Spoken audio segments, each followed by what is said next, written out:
Good evening and welcome to The Report with me, John Rees. The NATO summit begins in South Wales today with over 60 heads of state gathering for urgent talks about the crises in Ukraine and the Middle East. The delegates have been met by protesters in Newport and in Cardiff. Mariana Pope-Weidemann has this report. World leaders are now gathering in South Wales for the crucial NATO summit being held there this week, at a time of unprecedented instability in the Middle East and Eastern Europe. We live in such a dangerous and difficult world. We see the appalling actions of Russia in eastern Ukraine. We see the appalling scenes in Iraq and Syria of the rise of this so-called Islamic Caliphate and its dreadful brutality in executing the American hostage we saw overnight. And in this dangerous and difficult world, NATO has an absolutely key role in providing our collective security. And that's what the next 2 days are going to be all about. But Obama's not the first to arrive. Newport and Cardiff are already hosting thousands engaged in a week of protest over the summit and what they describe as NATO expansionism. Our movement is dealing with the war in Afghanistan, the war in Iraq, the war in Syria, the drones, the war in Ukraine, the war in Yemen, the military buildup in Asia Pacific, and the United States' insistence on remaining the world's most powerful and most threatening nuclear power. And that all has to end. Well, I think it's one of the most important NATO summits for many years because it is at a crucial juncture where the likelihood of war in Europe with Russia is much greater than at any time really since almost since the beginning of the Cold War, certainly since the end of the Cold War. I think we need to counter what will be going on inside the NATO meeting itself to show that people around Europe and the United States are watching NATO, are unhappy with the militarism of our foreign policies, are sick and tired of war, sick and tired of so much of our money being spent towards war. And NATO really is a relic of the Cold War, and I think should be disbanded. It should be the United Nations, not NATO, that gets involved in trying to have peacekeeping forces around the world. But NATO is really an aggressive force and is causing problems rather than solving them. No to NATO activists have dug in at a peace camp in Newport and in Cardiff held their own counter-summit, bringing together peace activists and campaigning organisations from across Europe and the United States. Whenever there's talk about, and almost every time there's talk about the possibility of a new intervention, a new war, the opinion polls show 60, 70, 80% of the population actually opposing it. If you look at the impact that we've had partly over Palestine, we're now in a situation where the majority of people in Britain support the Palestinians, which is a thing unthinkable a couple of decades ago. And that's progress, and this is also an important factor in the situation. The NATO is, to be honest, a syndicate of countries who is defending their interests around the world. And if we don't try to fight them in a collective way, we will never be able to win. It's very strong, they have the money, they have everything, we only have the numbers.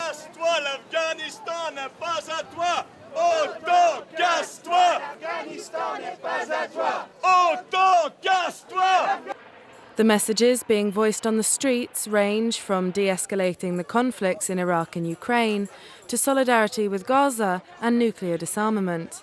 I came here especially to support Palestine and also send a message to NATO that they need to stop talking about guns and war and start focusing on peace and start realising that all this oppression going on around the world is only going to spawn more oppression and more aggression, and actually they need to take it down a notch. But another key issue has been the spending priorities of the British government. As a leading NATO member, at a time when many of its citizens are being hit hard by the economic recession and massive cuts in social spending. And so this is a major investment in the Army's capabilities, and I'm very proud to be doing that today. Britain alone will spend £100 billion in the next few years on a new nuclear weapons system. This comes at a time of austerity when people need hospitals, people need schools, people need money to be invested in services that will help them, not that will make their lives more dangerous. An estimated £50 million have been spent on security for the summit, and over 9,000 police officers drafted in from across the UK. A 20-kilometre ring of steel has been erected around key sites in Newport and Cardiff, although so far all protest activity has been peaceful. How many kids did you kill today? With politicians on one side of the fence and protesters on another, both sides speak of peace. But those outside the summit remain concerned that NATO is leading the world closer to war. Pope-Weidemann reporting for Islam Channel. In the studio to discuss the NATO summit are Samir Dathi, who's a national officer with the Stop the War Coalition, and John Hilary, who's executive director of the NGO War on Want. On Skype, we're joined by Hunder, who's director of the Ukrainian Institute in London. Welcome to you all. John, is this a turning point for NATO? It's an organisation that's looked as if it didn't really have a function for a long time, and it now looks as if the heads of government think that they've kind of found a purpose for it. Well, it feels like the last gasp of NATO, to be honest. I mean, I was down in Wales at the beginning of this week at the Counter Summit, and everybody who you spoke to there was clear that there was no place for NATO either in Cardiff or in Newport or indeed in the world. It's an organisation which is really striving to find any reason to exist, and now they seem to be finding that by banging the drum beat really for war. And that just seems to be entirely counterintuitive. Yes, we can see that the European Union, that the USA, they're losing their status in the world. But the idea of trying to turn to military force and then force that onto a new war with Russia, I mean, how can that possibly be in anybody's interest? They're completely out of touch. Well, Samir, there seems to be two major conflicts that the NATO heads are looking at, the one in the Middle East with ISIS and the other in Ukraine. On the question of now Cameron's announcement that he's thinking of joining in the airstrikes that the Americans are already conducting in Iraq, only 20% of the population in opinion polls agree with that. So you must be pleased with hearing those polls. Yeah, I'm not surprised. I mean, we've been at war.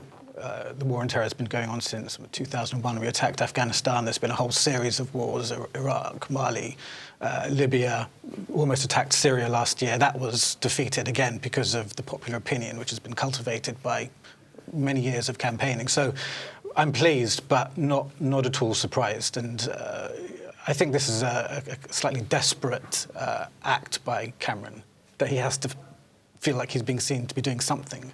But it's a terrible mess, and you know, these tokenistic and air raids are not going to achieve anything really. Andy, on the other conflict, the Ukraine, which is now central to the NATO summit. I mean, only a few days ago it was war, but now we're hearing that it's jaw, that there's going to be negotiations, that Putin and Poroshenko are going to come to a peace deal. Were you surprised by that turn of events? Not at all.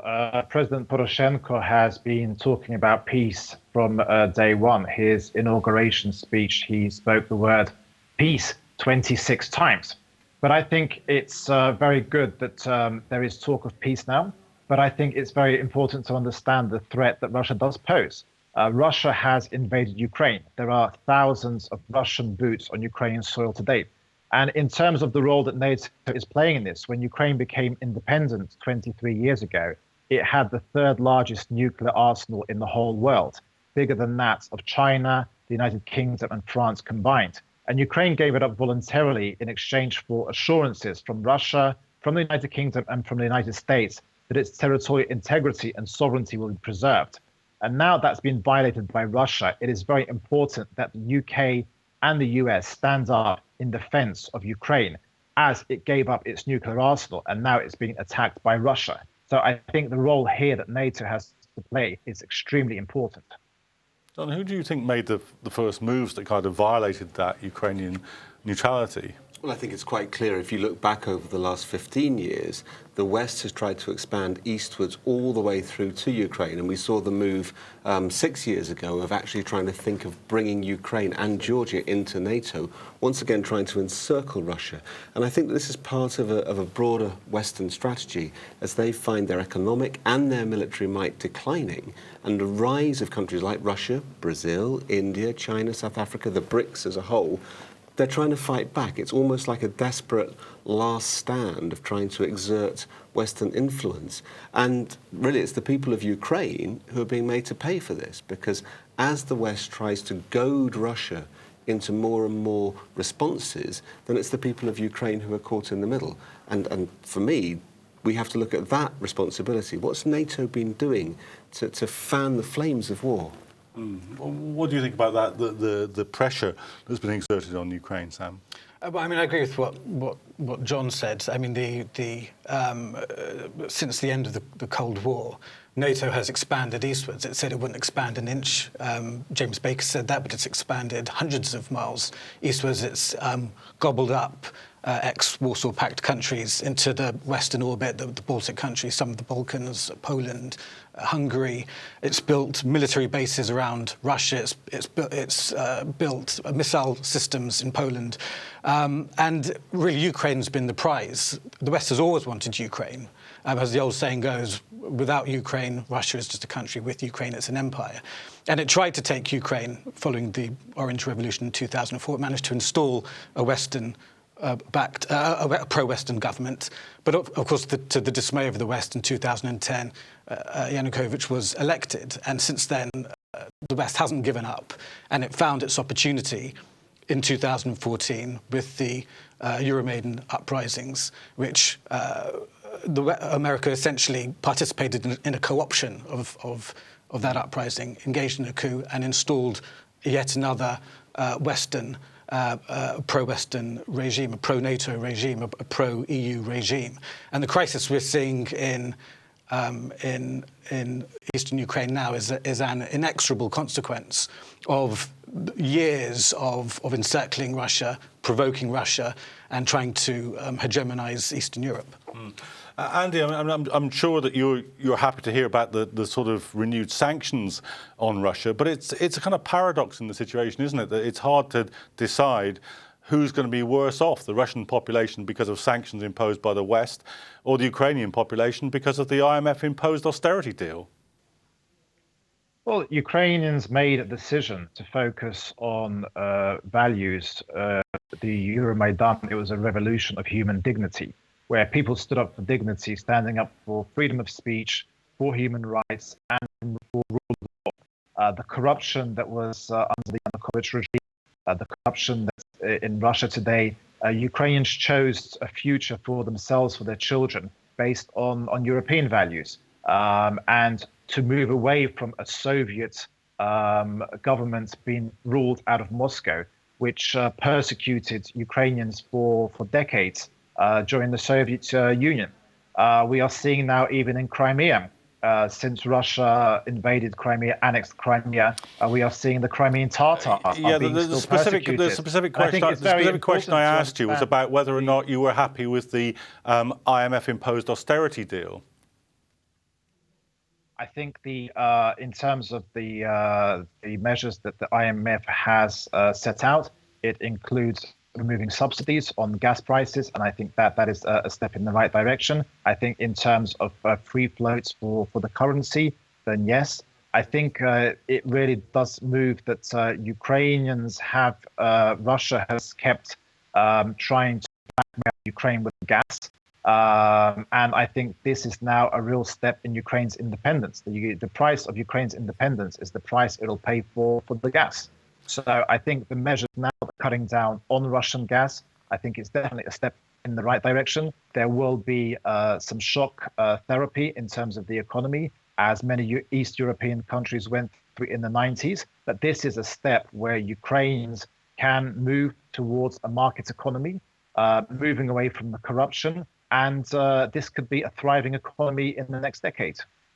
Well, OK, I mean, I guess we'll be following how the shock therapy works out for Ukrainians and indeed how the whole crisis in the Ukraine develops from here. But for now, we're going to have to take a short break. But do rejoin us for a roundup of today's news, including the plight of Muslims in Burma after the break.